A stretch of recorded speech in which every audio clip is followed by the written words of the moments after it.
This story is for every CEO, chief revenue officer, and sales leader who wants to know two things. How do you grow a $3 million account into a $20 million account in just a few months? And how do you retain that kind of performer? Let me introduce you to Tamala. Tamala is a sales executive who understands something many leaders miss. Revenue growth follows purpose alignment. In 2019, just 6 months into her role, Tamala landed a major client. Over the next 48 months, that client relationship grew from approximately $3 million to over $20 million. That's not incremental growth, that's transformational growth. But the key wasn't tactics, it was alignment. It was measurable revenue growth tied directly to purpose alignment. Let's hear from Tamala. In 2019, I was about 6 months in with the company that I was with at the time and landed a very big client. And over time, from 2019 up until last year, that client grew their business with us exponentially.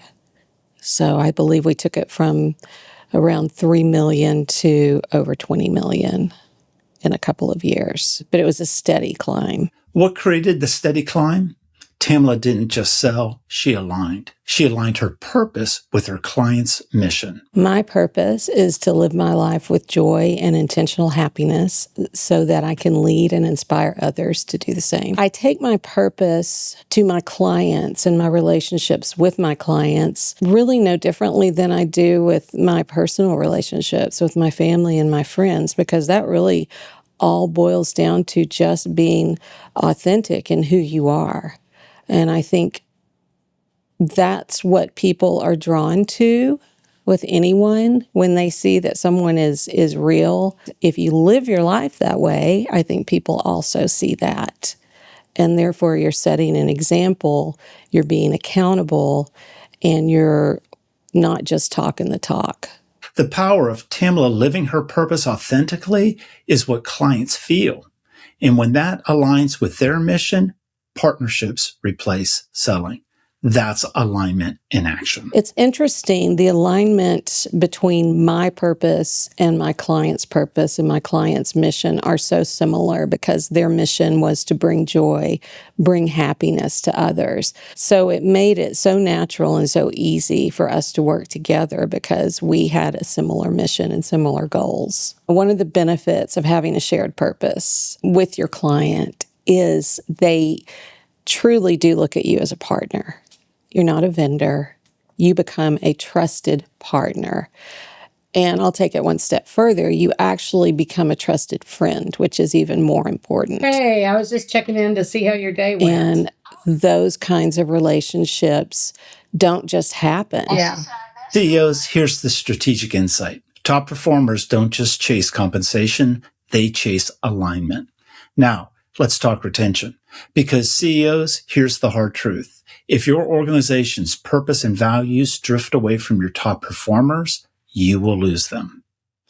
Gallup reports that only about 23% of employees worldwide are engaged at work.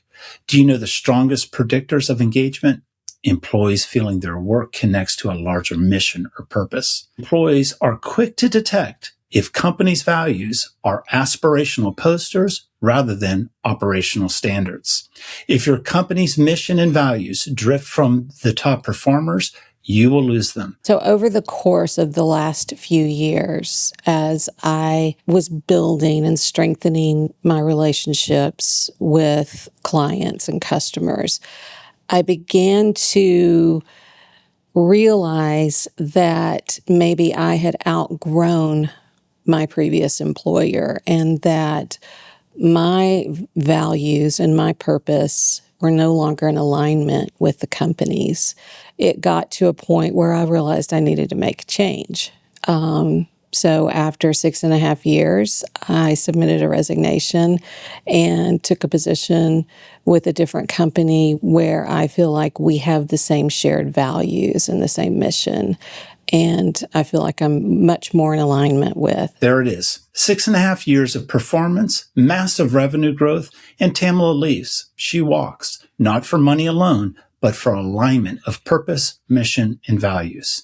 So how do you retain someone like Tamala? You understand what motivates them. First of all, recognize the talent that you have in your organization and understand what motivates that talent. Understand why they're successful. And in understanding that, I think that then you can bring them and support them and help them, give them the tools that they need to continue to be successful. Because if they're successful, you're successful. If they're happy, you're successful. I would describe Purpose of You as a program designed to help you uncover who you are, what makes you tick, and helps you really hone in on the things that you love and the things that motivate you, bring you joy. Purpose-driven organizations win. Tamala has seen it firsthand. I've seen over and over businesses that don't have mission, don't have a mission statement, don't have a purpose statement, versus the ones that do. And I can tell you each and every time the ones that do are more successful. Their people are better. Their people are happier. They don't have as much churn, both internally and externally. So it does make a huge difference. And at the end of the day, I think they're usually the ones that are still standing. CEOs, sales leader, C-suite executives. Here's the bottom line. Revenue growth follows purpose alignment. Retention follows purpose and values alignment. Sustainable success follows leadership authenticity. If you're serious about scaling revenue and keeping elite performers, purpose is not optional. It's strategic infrastructure. Tamala's story is proof that when purpose drives performance, revenue follows. A $3 million account into a $20 million account in 48 months, that's not chasing numbers. That's aligning purpose with her client's mission. If you want more Purpose NIL stories about Tamala and other successful leaders, visit my YouTube channel at James M. Rink. And if you're ready to discover your own life's purpose as a business strategy, visit purposeofyou.com to discover your purpose today. Next, you'll hear from University of Oklahoma football tight end John Locke as he shares how his purpose is deeply connected to his family's legacy in history at the University of Oklahoma in football. And you can also see how John's building his NIL brand in our next story.